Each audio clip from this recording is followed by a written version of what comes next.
అది ఎన్ని పిల్లి మొగ్గలేసినా పూచిక పుల్ల కూడా పంచిచ్చే ప్రసక్తే లేదు. పంతాలకు పోతే శత్రుత్వాలు పెరుగుతాయి. మనం జారి పడితే వాళ్ళిప్పుడు జారి పడతారండి, పాతాళానికి పడిపోతారు. మళ్ళీ అందరం కలుస్తామంటావా మంగా? దీని ఆటలు సాగనివ్వకపోతే, సావాసాలు కత్తెరిస్తే అదే దారిలోకి వస్తుంది. పాపం సీత, రఘురాం ఎక్కడున్నారో, ఎంత బాధపడుతున్నారో. గుండె తరుక్కుపోయే మాటలంది. అసలే మనసు మెత్తని మనిషి. అదెంత కుమిలిపోతుందో ఏమిటో. ఇద్దరే. మంచి తప్ప మరొకరికి అన్యాయం తలపెట్టని మనుషులు వాళ్ళు. వాళ్ళ మీద అబద్ధాలు మోపి ఆత్మాభిమానం దెబ్బతినేలా చేసింది అది. వాళ్ళు గెలుస్తారంటావా మంగా? గెలిచి చూపిస్తుందండి సీత.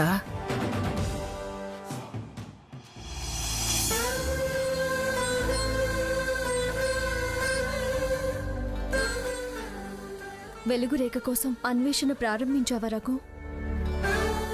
ఘర్షణలోంచి నిప్పు, అందులోంచే వెలుగు. ఇంకా ఎంతసేపు అని ఇలా ఆలోచిస్తూ నిలబడతాం? పద. సీత, ఇక్కడే కూర్చుందాం. ఇక్కడ చలిగా ఉందిగా.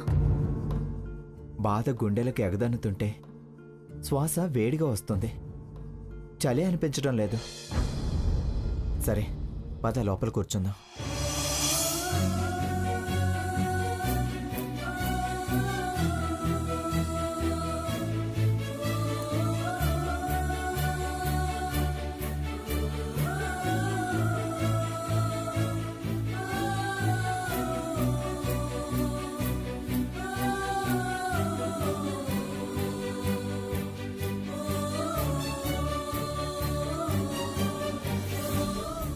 సీత, ఏంటి అంత దీర్ఘంగా ఆలోచిస్తున్నావు? జీరో నుంచి రిచెస్ట్ హీరోస్గా ఎదిగిన వాళ్ళ గురించి.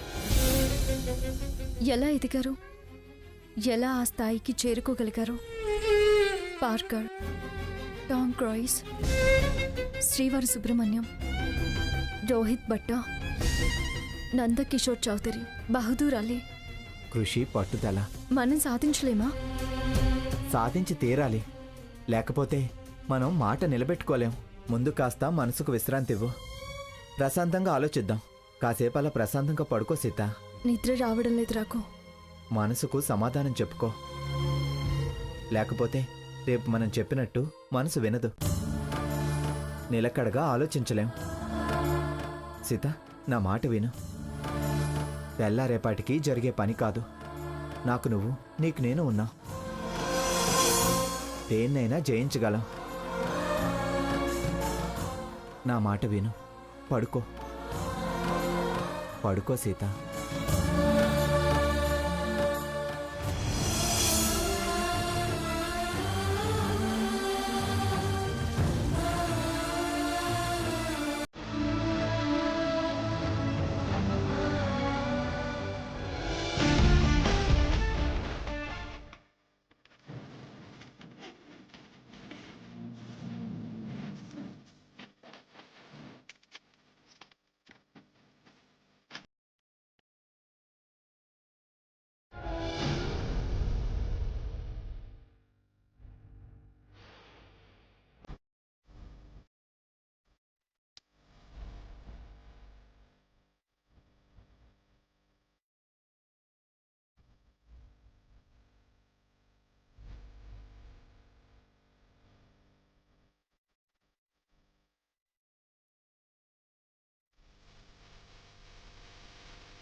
నన్ను నిద్రపుచ్చి నువ్వు మెలకుగానే ఉన్నావేంటి?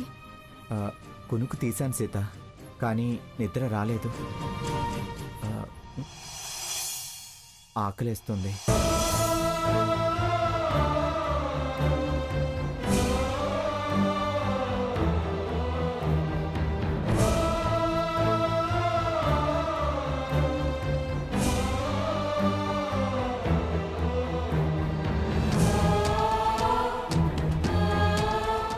అయ్యో, ఇప్పుడెలా?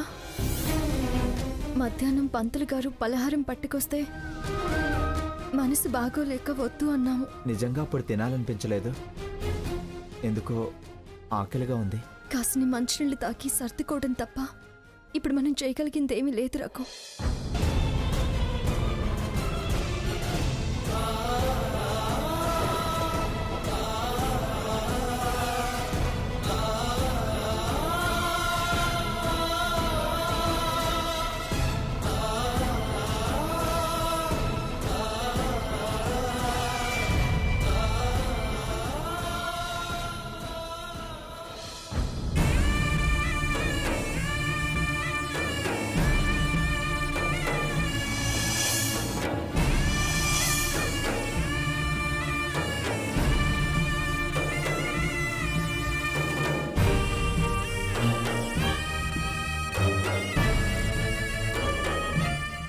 ఆ దేవుడి ప్రసాదం ఆయనే నీకిచ్చాడు. ఈ పూట నీ ఆకలి తీర్చాడు. తిను రఘు.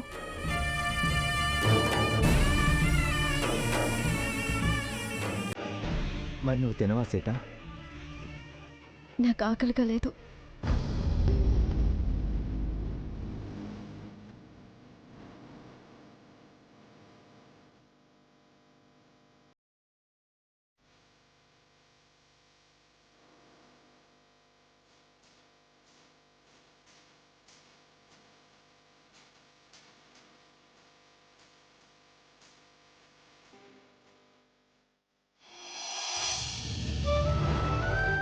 గుళ్ళో అబద్ధాలు ఆడకూడదు. తిను తిను సీత.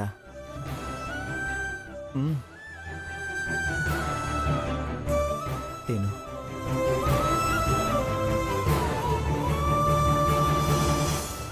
తిను రఘు. నువ్వు తిను. నువ్వు తిను రఘు.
పంతులు గారు, ఏమిటమ్మా? నేను ఆ దేవుడికి సేవ చేసుకుంటాను. మీకు సాయంగా ఏమైనా చేయమంటారా? ఆ పూలు పత్రి తీసి శుభ్రం చేయమంటారా? భావన మంచిదే కానీ దైవకార్యం కదమ్మా. అవి శుభ్రం చేయాలంటే మనం శుచి శుభ్రత పాటించాలి. వస్త్రాలు మార్చుకోవాలి. కట్టుబట్టలతో వచ్చేసాము. సరేలేండి, రేపటికల్లా ఏర్పాటు చేసుకుంటాను. దైవకార్యం చేయాలన్న సంకల్పం మంచిదే. దేవుడు నాకు ఆలోచన కలిగించాడు. ఏంటండి అది? దేవుడి కళ్యాణం జరిపించారు. కళ్యాణమూర్తులు ఇంట్లోకొచ్చుంటే మీకు ఆశీర్వచనంతో పాటు శేషవస్త్రాలు సమర్పించేవాణ్ణి. కానీ ఆ మూర్తులు ఇక్కడికే ఎందుకొచ్చారో నాకు ఇప్పుడు అర్థమైందమ్మా. మీరిక్కడికి వస్తారని స్వామివారికి తెలుసమ్మా.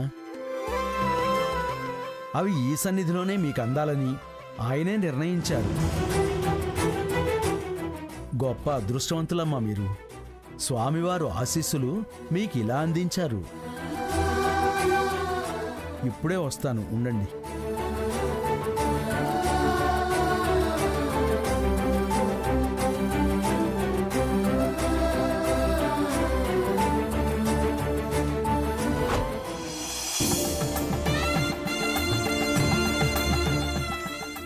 ఇవి ధరించి ఇక నిశ్చింతగా స్వామివారి సేవలో పాల్గొనండి. పంతులు గారు, కనీసం ఈ ప్రాంగణం అయినా ఊడ్చి మమ్మల్ని సేవ చేసుకునివ్వండి. ఆ తర్వాత కట్టుకుంటాను. శుభం.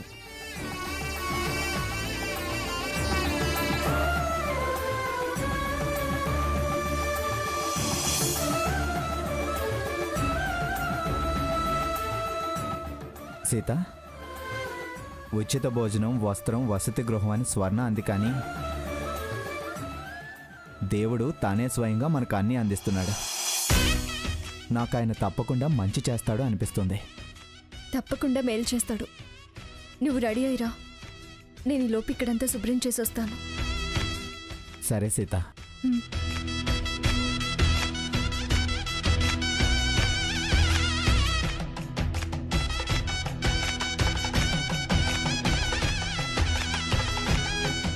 సీత, రఘు, ఎందుకు నువ్వు తెచ్చావు? నేను తీసుకొచ్చేదాన్ని కదా. పర్లేదులే, ఇంకా కావాలంటే చెప్పు తెస్తాను. చాలు రఘు. సరే.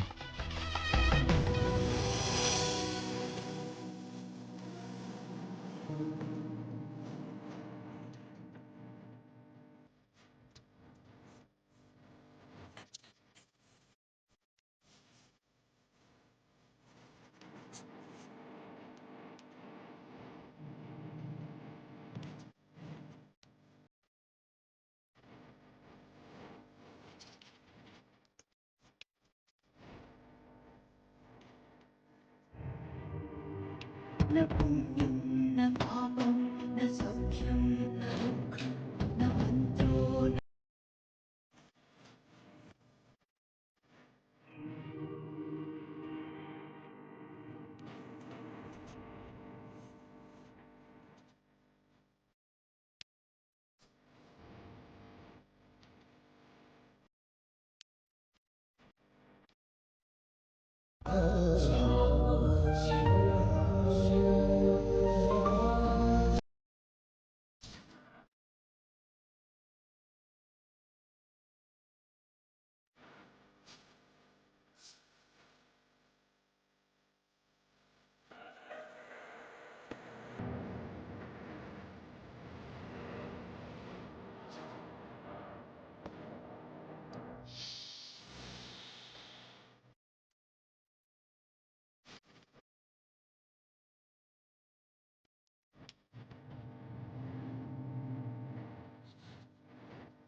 జిమ్కి వెళ్ళాలి. ఈ గొడవల్లో పడి ఫిట్నెస్ ని కేర్లెస్ గా వదిలేసాం. రేపు బిజినెస్ లో లేజీగా ఉంటే ఎలా?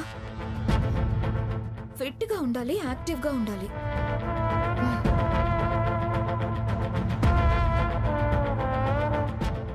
లక్ష్మి, లక్ష్మి, వస్తున్నా అత్తయ్య గారు. అత్తయ్య గారు, కాఫీ తీసుకోండి. నేను కాఫీ కోసం పిలవలేదు లక్ష్మి. నిన్న ఇంట్లోకి రావాల్సిన కళ్యాణమూర్తుల్ని అశుభం జరగడం వల్ల గుమ్మం బయట నుంచే వెనక్కి పంపించాల్సి వచ్చింది. కళ్యాణం చేసిన వాళ్ళు బయట నుంచే వెళ్ళిపోయారు. కనీసం శేషవస్త్రాలైనా తీసుకొని నువ్వు నేనైనా కట్టుకొని ఇంత పొంగలి చేసి ఇంట్లో దేవుళ్ళకి నైవేద్యం పెడితేనన్నా ఆ కళ్యాణ ఫలితం దక్కుతుంది.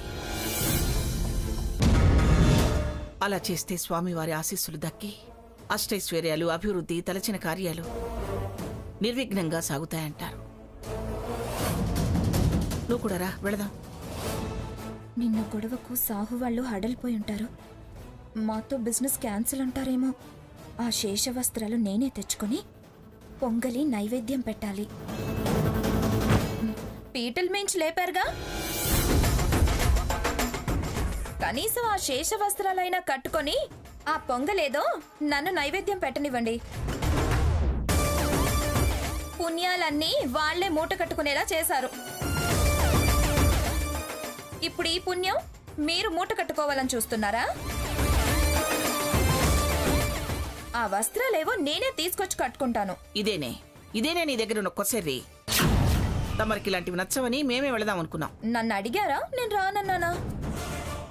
నీ తత్వం తెలుసు కాబట్టే రానంటావేమో అనుకున్నాం.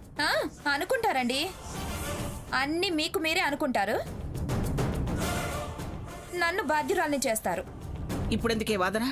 నువ్వు వస్తానంటావు అంతేగా? సరే రా, పద వెళదాం. లక్ష్మి, నువ్వు కూడా రా. అలాగే అత్తయ్య గారు.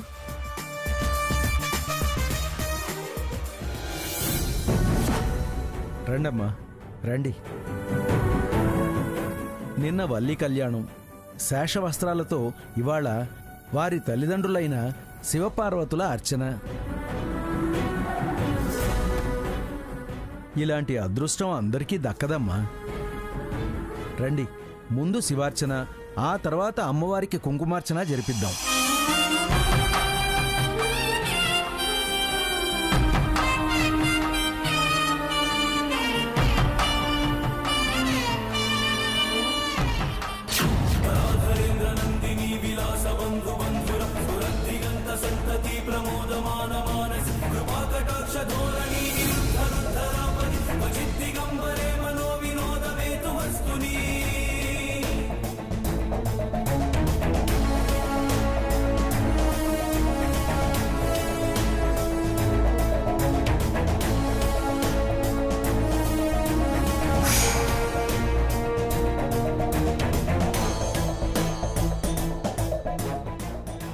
ఏంటి, అమ్మమ్మ వచ్చింది చూడలేదా? పూజ చేస్తున్నారుగా. చేయిస్తే పెద్దవాళ్ళు వస్తే పలకరించద్దా? పంతులు గారు, పంతులు గారు,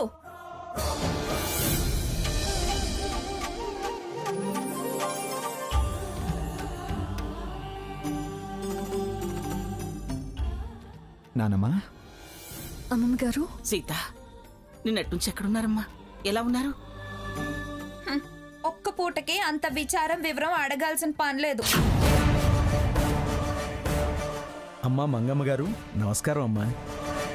నమస్కారం తర్వాత. ముందు నిన్న చెప్పిన కళ్యాణం తాలూకు శేషవస్త్రాలు ఇవ్వండి.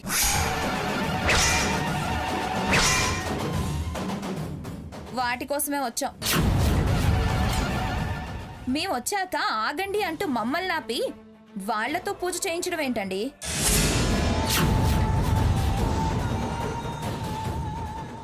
ఎవరేంటో మీకు తెలీదా? మా ముందు వాళ్ళంతా.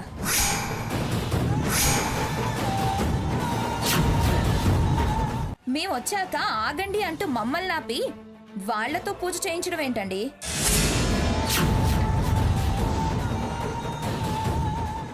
ఎవరేంటో మీకు తెలీదా? మా ముందు వాళ్ళంతా.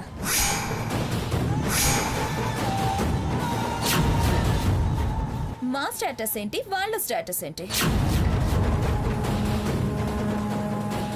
దమ్మిడి లేనోళ్ళు పూజ చేసేదాకా మేం నిలబడాలా? దేవుడికి భక్తి ప్రధానం అమ్మా. ఆయన సన్నిధిలో పేద గొప్ప అనే భేదాలు ఉండవు. అభిషేకం మధ్యలో ఆపకూడదు తల్లి. ఏంటి తేడాలుండవా? వీఐపీలు వీఐపీలే, సర్వదర్శనం సర్వదర్శనమే.